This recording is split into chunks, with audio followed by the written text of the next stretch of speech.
Well, the countdown is on. 2025 is wrapping up really fast. And so is your window to make powerful financial moves that can do two things. First, support causes that matter and lighten your tax load a bit. So stick around. We're going to roll the intro and then get into some game changing end of year tax strategies.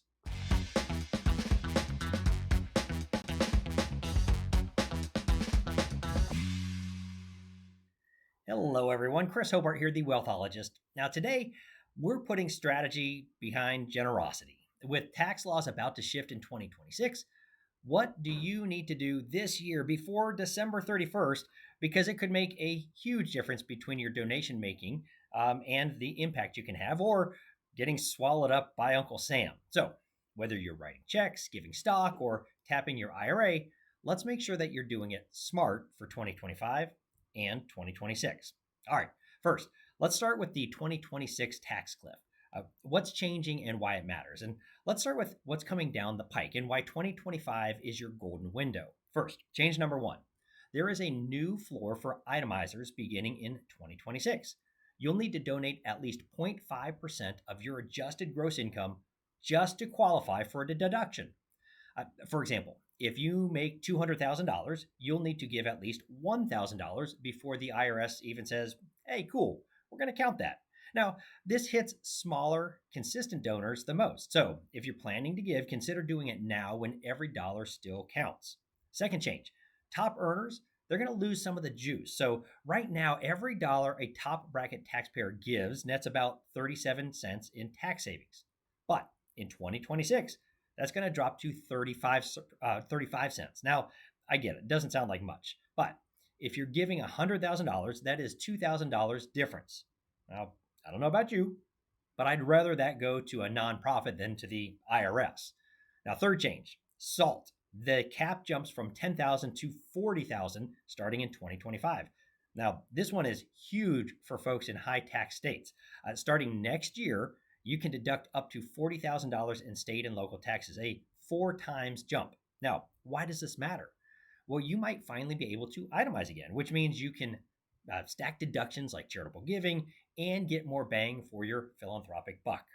Change number 4, standard deductions are staying high. So for 2025, it's $31,500 for married couples. Now, that's great news, unless you're trying to itemize your donations. Now, most folks, they're not going to hit that threshold unless they plan ahead. So, quick tip for you. If your giving doesn't exceed the standard deduction, consider bunching 2 years of donations into one. This gives you the kind of the double this year and skipping next concept. It's a strategic move that helps unlock itemization when it matters, and then you don't itemize the following year. All right, second area I want to talk about, your 2025 giving playbook. And this is where we're going to get a little bit more tactical.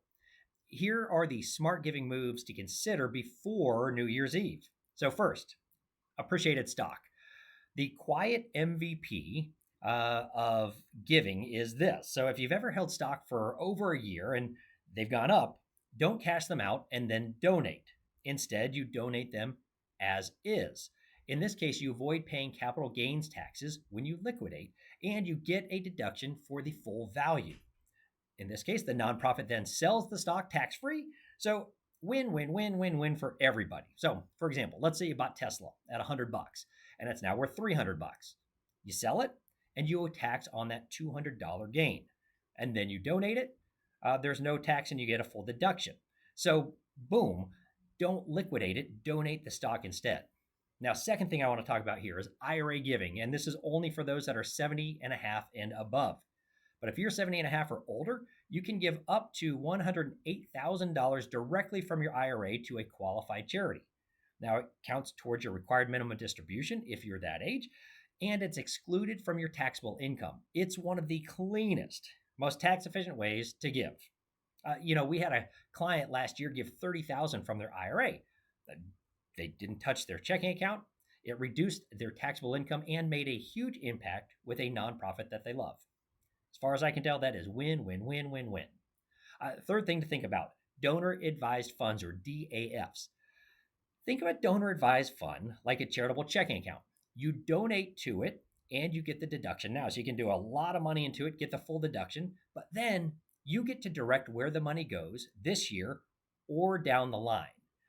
It's perfect for the concept of bunching that we talked about before, which is making one big donation now and then spreading the impact out later over the following years. Now, just remember the deduction is when you fund the DAF, not when the DAF sends the check. So don't wait too long in that process. Number four, I want you to think about charitable gift annuities or CGAs. These are having a renaissance because rates are the highest that they've been in about 20 years. You donate a lump sum, you get a tax deduction, and you get a fixed income for life. Now, this is really good for folks who want to give but still need some income predictability in retirement. Now, heads up, these take time to set up. So definitely don't wait until December 31st saying, I want to do this. You got to start that process now if you're interested. All right. Third thing I want to talk about today is just my perspective because all of what we're talking about, it's not just about saving on taxes. Because here's the deal we are talking strategy. And yes, we're optimizing for tax savings, but let's not lose sight of the why behind all of this. Giving, it is one of the most powerful things we can do to support a cause, create legacy, and model values for our families. And when we align giving with smart planning, that's when it really sticks. That's when generosity becomes sustainable and not just emotional. The thing is, you don't need millions to give wisely, but you do need a plan. My question for all of you, it is what is one nonprofit or cause that you believe in deeply and you wish more people knew about it? Tell me in the comment section below. Let's spread the word. Let's make sure people know about what's important out there. Now, hopefully, this helped you think differently about your year end giving. Do me a favor, hit that like button, subscribe to the channel on YouTube, and share this with the generous people in your life who need a strategy and not the stress this upcoming December. And also, if you are feeling overwhelmed by all the moving parts, talk to your advisor or shoot me a message. I am always here to help. This is Chris Hobart, the Wealthologist, helping you give smart, live well, and leave a legacy that lasts.